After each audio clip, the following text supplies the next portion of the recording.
Within the storerooms of London's Natural History Museum are the remains of someone who lived a staggeringly long time ago.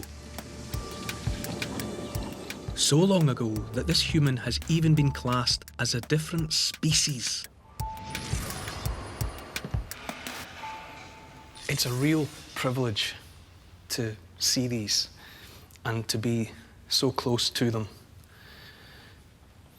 I can feel my hand starting to shake just with being in their vicinity. These are the oldest human remains ever found in Britain. It's 2 pieces of the same shin bone and 2 teeth. They were dug up at a place called Boxgrove in Sussex. The 2 teeth have got tiny scratches on them, and it's thought that they were caused by the way that this person ate meat. That the meat would be gripped in the teeth and then the other bit slashed away at with a tool. There's enough of the shin bone to let us estimate that the individual stood about 1.8 metres tall, weighing 14 stone. It's always been known as Boxgrove Man, but of course from this there's no way of absolutely determining the sex. So it could be Boxgrove Woman. So 14 stone and looking like a boxer should have been quite a showstopper. Heaven knows what her boyfriend was like.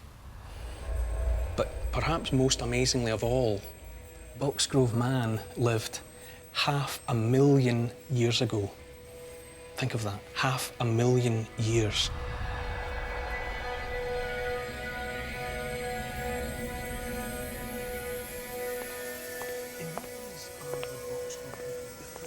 Chris Stringer is a world expert on our ancient human ancestry. So what follows Boxgrove in the human story? Well, about 100,000 years later, at Swanscombe in Kent, we've got these human bones, the back part of a skull, beautifully preserved, but it has one interesting feature here. That little depression is something we find in all the Neanderthals. So we think Swanscombe could be a very early member of the Neanderthal line of evolution. So there's Neanderthals in Britain 400,000 years ago? That's right, very early ones, and then for the next 300,000 or 400,000 years, whenever we find people in Britain, they're part of this evolving Neanderthal lineage. And it was tools like this that they were making? Absolutely, yes. This is a hand axe, one of tens of thousands that have been found in the gravels at Swanscombe. So these people were making these tools and probably using them to butcher animal carcasses.